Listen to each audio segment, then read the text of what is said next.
Hello दोस्तों, तो कैसे हैं आप सब। Welcome to my channel success junction, एक कदम सफलता की ओर। और हम लेकर के आ गए आपके लिए प्रतियोगिता दर्पण की विविध। जी हाँ, एक समय था जब लूसेंट की विविध अपने चरम पर थी और लूसेंट की विविध में से बहुत सारे प्रश्न आते थे। लेकिन अब वो समय आ गया है कि लूसेंट की विविध लगभग सभी परीक्षार्थियों को याद हो चुकी है।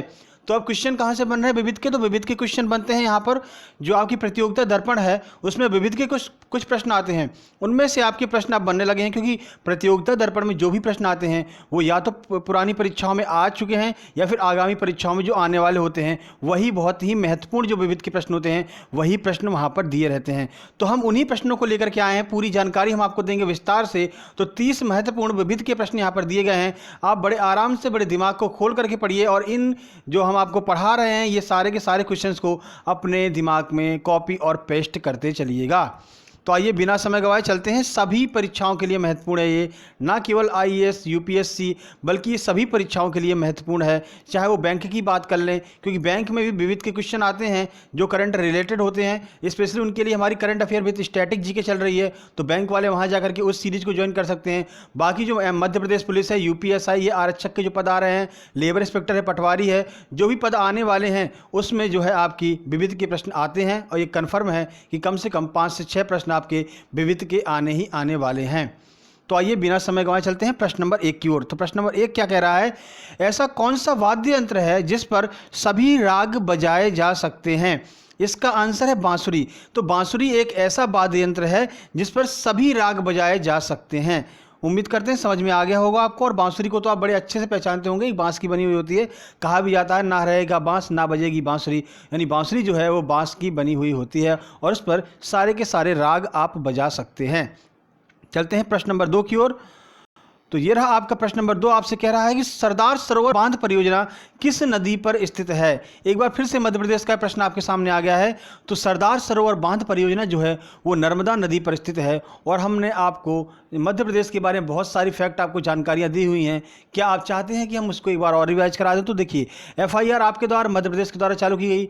मध्य प्रदेश के पर्यटन के ब्रांड एम्बेसडर गोविंदा हैं, हमने आपको ट्रिक के माध्यम से याद कराया था। नदियों का मायका मध्य प्रदेश को कहते हैं, सोयाबीन प्रदेश मध्य प्रदेश को कहते हैं, एक मास्क अनेक जिंदगी मध्य प्रदेश की परियोजना है। उम्मीद करते हैं सारी जानकारी आपको क्लियर हो चुकी होगी। तो चलते हैं अगले प्रश्न की ओर। प्रश्न नंबर 3 आपसे कह रहा है कि दर्द को दूर करने वाली दवाई क्या कहलाती है।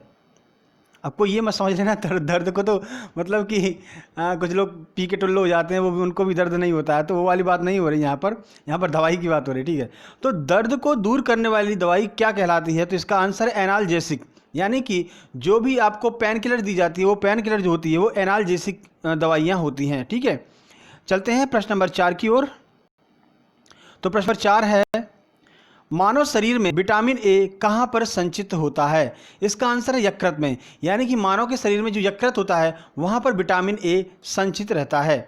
प्रश्न नंबर 5 आपके सामने आ रहा है। वन लाइनर फैक्ट वाइज चल रहे हैं और किसी भी फैक्ट को कैसे याद करें हम, कैसे 15 दिन में कोई भी फैक्ट वाली किताब, चाहे वो लूसेंट हो, चाहे वो स्पीडी हो, चाहे वो प्रतियोगिता दर्पण हो जिसमें यह विविध हम आपको पढ़ा रहे हैं, तो ये सारी फैक्ट कैसे हम याद कर लें बड़ी आसानी से। मात्र 15 दिन के अंदर पूरी की पूरी आपको स्पीडी याद हो जाएगी। इसके लिए हमने एक अलग से वीडियो बनाया है कि कैसे हम याद कर सकते हैं कोई भी फैक्ट वाली किताब 15 दिन के अंदर। उस वीडियो की लिंक हम अपने डिस्क्रिप्शन बॉक्स में हम नीचे दे देंगे, आप जाकर के वहाँ से उस वीडियो को भी देख सकते हैं। उस वीडियो को देखने के लिए आपको कुछ नहीं करना, बस टाइटल पर क्लिक कीजिए तो डिस्क्रिप्शन बॉक्स खुल जाएगा और वहाँ पर पहली जो लिंक दी होगी वो यही लिंक दी होगी कि कैसे याद करें कोई भी किताब जो फैक्ट वाइज है। ठीक है, तो वहाँ पर जाकर के आप उस वीडियो को देख सकते हैं और आसानी से कोई भी फैक्ट वाली किताब जो होती है महज 15 दिनों के अंदर आप याद कर सकते हैं। तो प्रश्न नंबर 5 है, पाचक एंजाइम पेप्सिन जो है वो कहाँ पर उत्पन्न होता है। आइए इसका आंसर देखते हैं। तो जो पेप्सिन होता है वो छोटी आंत में जो है उत्पन्न होता है। छोटी आंत में जाकर के पेप्सिन नामक जो आपका होता है एंजाइम वो जो है छोटी आंत में यहाँ पर उत्पन्न होता है। प्रश्न नंबर 6 आपके सामने आ रहा है, भारत में दक्षिण पश्चिम मानसून कब समाप्त हो जाता है। तो इसका आंसर सितंबर में। सितंबर आते आते भारत में जो दक्षिण पश्चिम मानसून होता है वो समाप्त हो जाता है। प्रश्न नंबर 7 आपके सामने आ रहा है, ऑस्कर पुरस्कार जीतने वाले पहले भारतीय कौन थे। ये बहुत ही फेमस प्रश्न है, कई बार परीक्षा में आया हुआ है और ये लूसेंट की विविध में भी दिया हुआ है। यानी कि जब दोनों विविध में मिल रहा है तो भाई ये बहुत ही ज़्यादा महत्वपूर्ण प्रश्न है। तो इसका आंसर देख लेते हैं। इसका आंसर है भानु अथैया। यानी कि पहला ऑस्कर पुरस्कार जीतने वाले जो भारतीय हैं वो हैं भानु अथैया। प्रश्न नंबर 8 देखते हैं, बोमडीला दर्रा किस से किस को जोड़ता है?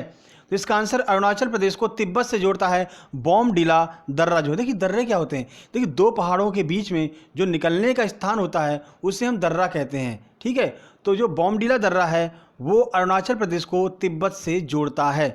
दर्रे के माध्यम से ही जो अरब आक्रमणकारी होते थे वो भारत में प्रवेश करते थे, जम्मू कश्मीर के माध्यम से। वहाँ पर बहुत से दर्रे हैं, उन दर्रे से होकर के ही यहाँ पर प्रवेश करते थे। सिकंदर जो है खैबर दर्रे से भारत में प्रवेश किया था, तो वहाँ से आप याद कर सकते हैं खैबर दर्रा।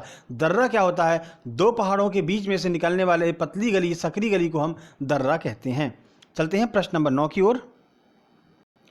तो प्रश्न नंबर 9 है, केंद्रीय आलू संस्थान कहाँ पर स्थित है? इसका आंसर है शिमला में। तो शिमला में स्थित है केंद्रीय आलू संस्थान। आप शिमला मिर्च मत याद कीजिए, शिमला आलू याद कर लीजिए, तो आपको याद हो जाएगा कि आलू संस्थान कहाँ पर स्थित है। तो शिमला में स्थित है आलू संस्थान, केंद्रीय आलू संस्थान। प्रश्न नंबर 10 आपके सामने आ रहा है, गैमेक्सिन नामक कीटाणुनाशक का रासायनिक नाम बताइए। यानी जो गैमेक्सिन, कई बार गैमेक्सिन के बारे में आपने सुना होगा कि जो है जैसे गेहूं कटे जाते हैं, फिर उसके बाद गेहूं को जब हम ड्रम में भर करके रखते हैं या इकट्ठा करके रखते हैं उसमें गैमेक्सिन मिला देते हैं, तो वो क्या होता है, कीटनाशक होता है। तो गैमेक्सिन जो होता है उसका रासायनिक नाम क्या है, ये आपसे पूछा जा रहा है। तो उसका रासायनिक नाम है बेंजीन हेक्साक्लोराइड। कई बार ये प्रश्न परीक्षाओं में आया हुआ है कि गैमेक्सिन का रासायनिक नाम बताइए। तो गैमेक्सिन का रासायनिक नाम होता है बेंजीन हेक्साक्लोराइड। चलते हैं अगले प्रश्न की ओर। प्रश्न नंबर 11 आपके सामने आ रहा है, आइए देखते हैं प्रश्न नंबर 11। तो ये रहा प्रश्न नंबर 11। फोटोग्राफी में कौन सा अम्ल प्रयोग किया जाता है? ये भी रेलवे का तो फेमस प्रश्न है, पिछली बार जो है एनटीपीसी रेलवे में ये प्रश्न आया हुआ था। तो फोटोग्राफी में कौन सा अम्ल प्रयोग किया जाता है? तो ऑक्जेलिक अम्ल का प्रयोग होता है। यहाँ पर फोटोग्राफी में ऑक्जेलिक अम्ल का प्रयोग होता है। प्रश्न नंबर 12 है, भारतीय वैज्ञानिकों द्वारा विकसित सुपर कंप्यूटर का नाम बताइए। यानी कि भारत का जो भारतीय वैज्ञानिकों द्वारा विकसित एक सुपर कंप्यूटर है उसका नाम क्या है? तो इसका आंसर है परम पदम नाम है, उस कंप्यूटर का नाम है परम, ठीक है। तो परम नाम का सुपर कंप्यूटर जो है वो भारतीय वैज्ञानिकों द्वारा विकसित किया गया है और DRDO में स्थित है। चलते हैं अगले प्रश्न की ओर। तो प्रश्न नंबर 13 आपके सामने आ रहा है, कौन सा रसायन कृत्रिम वर्षा में प्रयोग में आता है? देखिए जहाँ पर बरसात नहीं होती है, या जैसे कि दिल्ली है, तो दिल्ली में क्या हुआ था कि जब दीपावली के बाद में क्या होता है, वहाँ पर इतना ज़्यादा धुंध छा जाता है, मतलब इतना ज़्यादा प्रदूषण हो जाता है कि वहाँ पर कृत्रिम वर्षा कराई जाती है। और वर्षा के माध्यम से जो है जो भी प्रदूषण होता है वो ज़मीन पर आकर के दब जाता है, वर्षा की बूंदों के साथ में ज़मीन पर आकर के दब जाता है। तो वहाँ पर भाई दीपावली के बाद बारिश नहीं होती है, वहाँ पर बारिश कराई जाती है, कृत्रिम वर्षा कराई जाती है जिससे कि प्रदूषण का स्तर कम हो जाए, ठीक है। तो किसके माध्यम से कराई जाती है? तो वो है आपका सिल्वर आयोडाइड। यानी कि सिल्वर आयोडाइड का छिड़काव किया जाता है जिसकी वजह से वहाँ पर कृत्रिम वर्षा सा महसूस होता है और जो वहाँ पर प्रदूषण होता है वो प्रदूषण का स्तर कम हो जाता है। अब दीपावली आने वाली है, तो दीपावली के बाद आप देखना दिल्ली में अगर आप निवास कर रहे होंगे, दिल्ली वासियों तक हमारी अगर आवाज़ पहुँच रही होगी तो उनको पता चल जाता होगा कि जैसे दीपावली ख़त्म होती है, जिस दिन पटाखे चलाने के बाद में अगला दिन आता है तो धुंध सी छा जाती है पूरे दिल्ली के ऊपर में। तो धुंध नहीं होती है, वो प्रदूषण होता है, धुआं होता है उसको, और उसको दबाने के लिए वहाँ पर कृत्रिम बारिश कराई जाती है। चलते हैं प्रश्न नंबर 14 की ओर। तो प्रश्न नंबर 14 है, भारतीय मुसलमानों के प्रथम राज्य के लिए पाकिस्तान शब्द का प्रयोग सबसे पहले किसने किया था? तो यहाँ पृथक राज्य है, प्रथम नहीं है, थोड़ा सा मिसप्रिंट है। तो भारतीय मुसलमानों के लिए पृथक राज्य के लिए पाकिस्तान शब्द का प्रयोग सबसे पहले किसने किया था? सीधा सीधा आपसे ये पूछा जा रहा है कि पाकिस्तान शब्द को किसने दिया था? तो चौधरी रहमत अली ने यहाँ पर पाकिस्तान शब्द को दिया था भारतीय मुसलमानों के पृथक राज्य बनाने के लिए। चलते हैं अगले प्रश्न की ओर। तो अगला प्रश्न नंबर 15, असहयोग आंदोलन 1942 में भारत के वायसराय कौन थे? जब असहयोग आंदोलन चालू किया गया था 1942 में, उस समय भारत के वायसराय कौन थे? ये आपसे पूछा जा रहा है। इसका आंसर है लॉर्ड चैम्सफोर्ड जो थे वो उस समय भारत के वायसराय थे। प्रश्न नंबर 16 है, कश्मीर के अकबर के नाम से किसको जाना जाता है? कौन प्रसिद्ध है यहाँ पर कश्मीर के अकबर के नाम से? तो इसका आंसर है सुल्तान जैनुल आबदीन। सुल्तान जैनुल आबदीन को यहाँ पर कश्मीर के अकबर के नाम से भी जाना जाता है। जिस तरह अकबर जो उदारवादी था, ठीक है, हिंदुओं के प्रति उदारवादी था, ठीक है, उसने जो है बहुत सारे कर समाप्त कर दिए थे, जजिया कर समाप्त कर दिया था, उसी तरह वहाँ पर कश्मीर में भी एक सुल्तान जैनुल आबदीन थे, वो बहुत ही उदारवादी थे, उदारवादी सुल्तान थे, इसलिए उन्हें कश्मीर का अकबर भी कहा जाता है। चलते हैं प्रश्न नंबर 17 की ओर। तो प्रश्न नंबर 17 है, सुभाष चंद्र बोस की मृत्यु की जांच से जुड़ा आयोग कौन सा है? देखिए हमने आपको पहले ही बताया है, दो लोगों की मृत्यु के विषय में अभी तक संशय बना हुआ है। एक है नेताजी सुभाष चंद्र बोस और एक हैं पंडित लाल बहादुर शास्त्री। तो इन दो लोगों की मृत्यु के बारे में अभी तक संशय बना हुआ कि कैसे इनकी मृत्यु हुई थी। ठीक है, तो जो नेताजी सुभाष चंद्र बोस हैं उनकी मृत्यु की जांच के लिए एक आयोग बना था। उस आयोग का नाम क्या था? तो GD घोषला आयोग जो है ये नेताजी सुभाष चंद्र बोस की मृत्यु की जाँच करने के लिए ये आयोग बना हुआ था। ठीक है, तो नेताजी सुभाष चंद्र बोस के बारे में तो आपको बहुत सारी जानकारी। फॉरवर्ड ब्लॉक नेताजी सुभाष चंद्र बोस, जय हिंद का नारा नेताजी सुभाष चंद्र बोस, तुम मुझे खून दो मैं तुम्हें आज़ादी दूंगा नेताजी को सुभाष चंद्र बोस। और उस समय जो है हिटलर, जर्मनी के हिटलर से जाकर के कौन मिलकर के आया था? तो नेताजी सुभाष चंद्र बोस। बहुत ही प्रखर बुद्धि के मतलब विद्वान नेता थे एक तरह से हम कह सकते हैं। मतलब कि जिन्होंने महात्मा गांधी जी को मतलब राष्ट्रपिता कह करके पुकारा था। लेकिन उससे पहले जो त्रिपुरी अधिवेशन हुआ था तो वहाँ पर पट्टाभी सीतारामैया को वहाँ पर हरा दिया गया था यहाँ पर सुभाष चंद्र बोस जी के द्वारा। तो जो महात्मा गांधी जी हैं वो रुष्ट ना हो जाएं, इस वजह से उन्होंने वो अधिवेशन छोड़ करके और फॉरवर्ड ब्लॉक की स्थापना कर दी थी नेताजी सुभाष चंद्र बोस ने। तो बहुत पहुँचे हुए इंसान थे। उस समय अगर कोई हिटलर से मिल लेता था तो बहुत बड़ी बात हो जाती थी। तो वहाँ पर ये जो हैं जर्मनी पहुँच गए थे और हिटलर से मिल करके आए थे। ठीक है, तो ये बहुत बड़े पहुँचे हुए नेता थे। इनकी मृत्यु के बारे में अभी तक भी संशय बना हुआ है। प्रश्न नंबर 18 आपके सामने आ रहा है, आइए देखते हैं। प्रश्न नंबर 18 बहुत ही फेमस प्रश्न है ये इकोनॉमिक्स का। प्लान्ड इकोनॉमी फॉर इंडिया के लेखक कौन है? ये किताब है, बहुत ही फेमस किताब है ये, कई बार बैंक RRB के एग्जाम में आई हुई है कि प्लान्ड इकोनॉमी फॉर इंडिया के लेखक कौन है? तो सर M विश्वेश्वरैया जो हैं उन्होंने ये किताब लिखी है, प्लान्ड इकोनॉमी फॉर इंडिया। ठीक है, चलते हैं प्रश्न नंबर 19 की ओर। तो प्रश्न नंबर 19 है, ट्राई किस क्षेत्र की नियामक संस्था है? तो दूरसंचार की जो है वो नियामक संस्था है ट्राई। ट्राई का फुल फॉर्म क्या है? TRAI, यानी कि telecom regulatory authority of India. ठीक है, ये फुल फॉर्म है। फुल फॉर्म भी आपसे पूछा जा सकता है, telecom regulatory authority of India. ठीक है, यानी कि जो आपकी आइडिया, जियो, वोडाफोन, एयरटेल ये सब चल रही है, BSNL वगैरह चल रही है। BSNL तो खैर भारतीय है। इन सबको जो नियंत्रण करता है, इनके लिए जो नीतियां बनाता है वो ट्राई ही नियंत्रण करता है, TRAI। नहीं तो कोई भी कंपनी अपने हिसाब से अपना प्रोडक्ट बेचे और अपने हिसाब से अपना रिचार्ज वगैरह करे, अपने हिसाब से अपना नेट बैलेंस दे, नहीं, ऐसा नहीं हो सकता है। ट्राई इन सबको रेगुलेट करता है। तो ट्राई जो है वो दूरसंचार से संबंधित है। चलते हैं प्रश्न नंबर 20 की ओर। यह आ गया आपके सामने प्रश्न नंबर 20। जार्विक 7 क्या है? जार्विक 7 क्या है? इसका आंसर है कृत्रिम हृदय। जो आर्टिफिशियल जो हार्ट बनाए जाते हैं, किसी का हार्ट फेल हो जाता है तो आर्टिफिशियल हार्ट लगाया जाता है वहाँ पर, तो जो हार्ट होता है वो है जार्विक 7। जार्विक 7 के नाम से एक हार्ट आता है, तो कृत्रिम हृदय हम कहते हैं जिसे, वो जार्विक 7 एक कृत्रिम हृदय है। चलते हैं प्रश्न नंबर 21 की ओर। नदी द्वीप माजुली किस नदी के मध्य स्थित है? इसे हम ब्रह्मपुत्र का पुत्र भी कहते हैं। जी हाँ, आपके चेहरे पर मुस्कान आ गई होगी। जिन लोगों ने हमारा टेलीग्राम चैनल ज्वाइन कर रखा है वहाँ पर आज सुबह मैंने एक पोल क्रिएट किया था, ब्रह्मपुत्र का पुत्र किसे कहते हैं? तो बहुत से लोगों के सही भी आंसर थे, लेकिन लगभग 35% लोगों के वहाँ पर गलत आंसर आए थे। जो टेलीग्राम पोल हमने यहाँ पर सुबह बनाया था तो उसमें 35% लोगों ने गलत आंसर दिया है। बाकी लगभग 55% लोगों का आंसर सही था और कुछ लोगों का आंसर नोटा भी दबाया था, कुछ लोगों ने नन ऑफ द एबव। ठीक है, तो इसका आंसर है ब्रह्मपुत्र नदी का जो है पुत्र है वो नदी द्वीप माजुली को ब्रह्मपुत्र नदी का पुत्र कहा जाता है। तो माजुली कहाँ पर स्थित है? तो ब्रह्मपुत्र नदी के बीच में स्थित है माजुली द्वीप। चलते हैं प्रश्न नंबर 22 की ओर। प्रश्न नंबर 22 है, हींग पौधे के किस भाग से प्राप्त की जाती है? बहुत ही महत्वपूर्ण प्रश्न। UPPCS 2020 प्री का जो अभी एग्जाम हुआ है वहाँ पर यह प्रश्न सीधे ऐसे का ऐसा ही आया था कि हींग पौधे के किस भाग से प्राप्त की जाती है। अभी तक लोगों से लौंग पूछा जाता था, केसर पूछा जाता था, आलू पूछ लिया जाता था, लोगों को आ जाता था भाई, बहुत ही सिंपल आंसर होता था।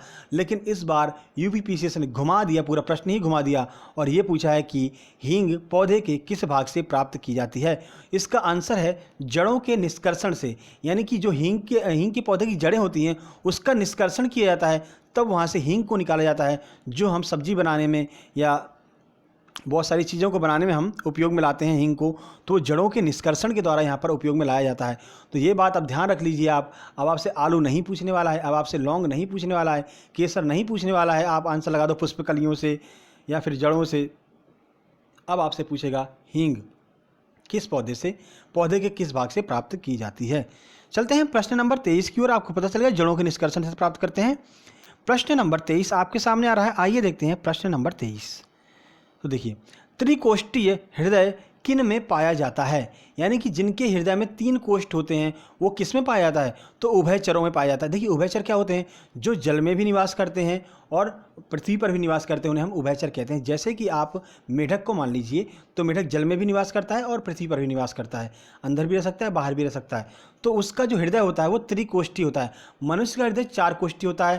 देखिए कौन कौन सा, दायां आलिंद, बायां आलिंद, दायां निलय, बायां निलय। तो 4 कोष्ठी निलय होता है, 4 कोष्ठी हृदय होता है मनुष्य का, जबकि उभयचरों का जो हृदय है वो 3 कोष्ठीय ही होता है। उम्मीद करते हैं आपको त्रिकोष्ठी और चतुर्थ कोष्ठी याद समझ में आ गया होगा और उभयचर भी आपको समझ में आ गए होंगे कि क्या होता है उभयचर। चलते हैं प्रश्न नंबर 24 की ओर। प्रश्न नंबर 24 है, कर्क रेखा भारत के कितने राज्यों से होकर के गुजरती है। फेमस प्रश्न है। आइए हम आपको बताते हैं कि कितने राज्यों से गुजरती है और कैसे उन राज्यों को हम याद करेंगे, उसकी ट्रिक क्या है, आइए हम आपको बताते हैं। तो देखिए भारत के 8 राज्यों से होकर के कर्क रेखा गुजरती है। तो पहले हम आपको याद दिला देते हैं ये राज्य कौन कौन से, फिर हम आपको ट्रिक एक बताते हैं। तो मिजोरम, त्रिपुरा, पश्चिम बंगाल, राजस्थान, गुजरात, मध्य प्रदेश, छत्तीसगढ़ और झारखंड, ये 8 राज्य हैं जहां से होकर के कर्क रेखा गुजरती है। तो हम इसको याद कैसे कर सकते हैं, तो एक लाइन आप याद कर लीजिए, मित्र पर गमछा झार।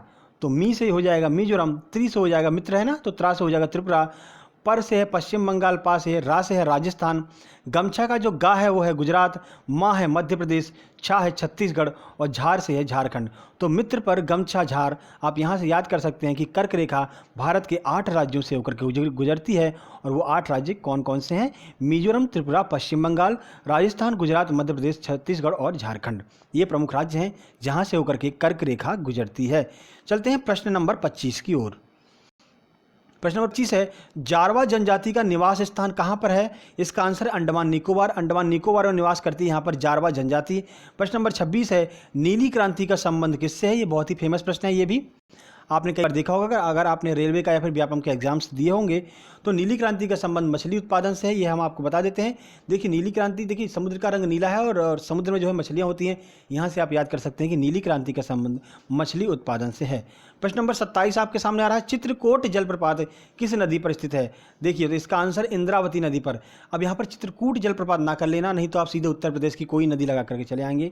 जी नहीं, चित्रकूट जलप्रपात किस नदी पर स्थित है, तो इंद्रावती नदी पर स्थित है चित्रकूट जलप्रपात।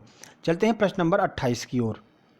तो प्रश्न नंबर 28 है, आलू के चिप्स प्लास्टिक के थैलों में संकलित किए जाते हैं क्यों। देखिए अगर आप चिप्स लेने जाते हैं, अंकल चिप्स है, लेज चिप्स है, बहुत सारी चिप्स आती हैं, तो उसमें क्या है, हवा भरी रहती है। आपको बाहर से देखने में लगता है कितना फूला हुआ है, मतलब पता नहीं कितनी इसमें चिप्स होंगी, कि अभी आप जैसे ही खोलेंगे और जैसे ही चिप्स आप खाएंगे, जितनी इसमें चिप्स भरी हुई हैं आप खा लेंगे तो आपकी भूख मिट जाएगी। लेकिन जैसे ही आप उसको खोलते हैं एक साए सी हवा निकलती है और पूरा का पूरा पैकेट जो है भाई वो पिचक जाता है और उसमें निकलती है 4 चिप्स के पैकेट, मतलब 4 चिप्स की वहाँ पर चिप्स जो है 4-5 चिप्स निकलती हैं और आपका मन जो पहले गुलाब की तरह खिल गया था वो फिर कांटों की तरह मुरझा जाता है और आपको मिलती हैं 4 चिप्स खाने के लिए। तो ऐसा क्यों होता है, क्या उसमें भरा जाता है जिसकी वजह से वो फूली हुई महसूस होती हैं। तो देखिए उसमें भरी होती है नाइट्रोजन गैस।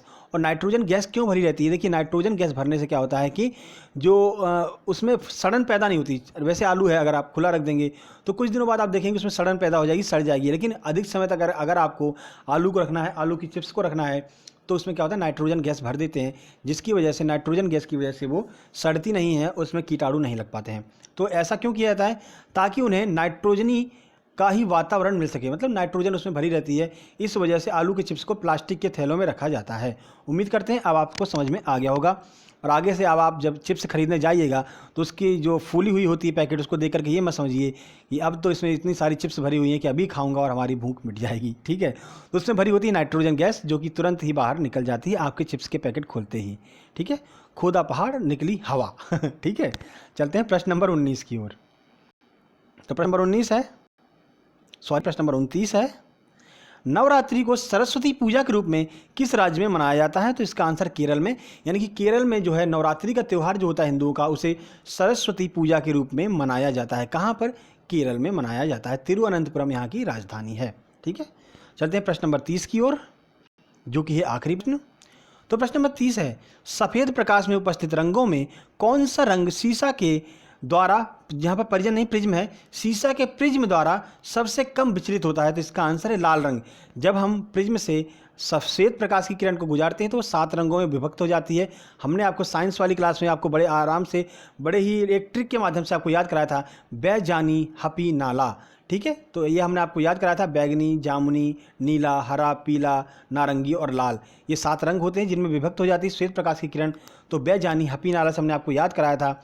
और सबसे कम विचलित कौन सी होती है? तो सबसे कम जो है वो होती है लाल रंग, जो सबसे ऊपर होता है लाल रंग सबसे कम विचलित होता है। यही वजह है कि जो रेलवे के सिग्नल्स होते हैं उसमें लाल रंग का प्रयोग किया जाता है, क्योंकि लाल रंग जो है कभी बिखरता नहीं है, सबसे कम बिखराव लाल रंग का होता है, जिसकी वजह से वो दूर से ही दिखाई दे जाता है।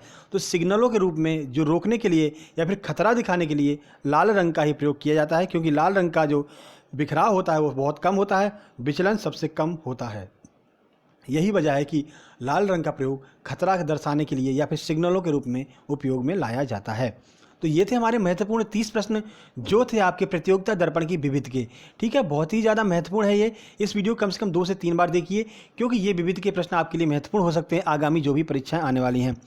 तो ये वीडियो कैसा लगा हमको फीडबैक जरूर दीजिएगा, और अगर आप हमारे चैनल पर पहली बार आए हैं तो प्लीज़ इस चैनल को सब्सक्राइब कर लीजिएगा, लाइक और शेयर कर दीजिएगा। अगर आपको ये वीडियो अच्छी लगी हो तो लाइक का बटन जरूर प्रेस कर दीजिएगा, अपने दोस्तों को शेयर कर दीजिएगा और बन जाइएगा यहाँ पर सक्सेस जंक्शन परिवार का हिस्सा, क्योंकि बहुत सारी test series free of cost हम चला रहे हैं। सारी टेस्ट सीरीज की लिंक जो है आपको डिस्क्रिप्शन बॉक्स में मिल जाएगी। डिस्क्रिप्शन बॉक्स पर कैसे जाना है? टाइटल पर क्लिक कीजिए, डिस्क्रिप्शन बॉक्स खुल जाएगा और आप वहां पर जाकर के कोई भी test series free of cost join कर सकते हैं। और एक बार ये वीडियो जरूर देख लीजिएगा, कैसे याद करें 15 दिन में कोई भी फैक्ट वाली किताब, जो कि लिंक जो है डिस्क्रिप्शन बॉक्स में दी गई है।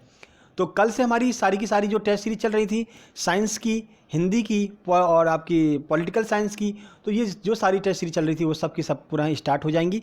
अगली जो है प्रतियोगिता दर्पण जैसे ही आएगी उसका सार संग्रह विस्तार से जानकारी के साथ में, और विविध जो होती है विस्तार से जानकारी के साथ में हम लेकर के आएंगे। तो जल्द ही मिलते हैं अगली वीडियो में, तब तक के लिए नमस्कार।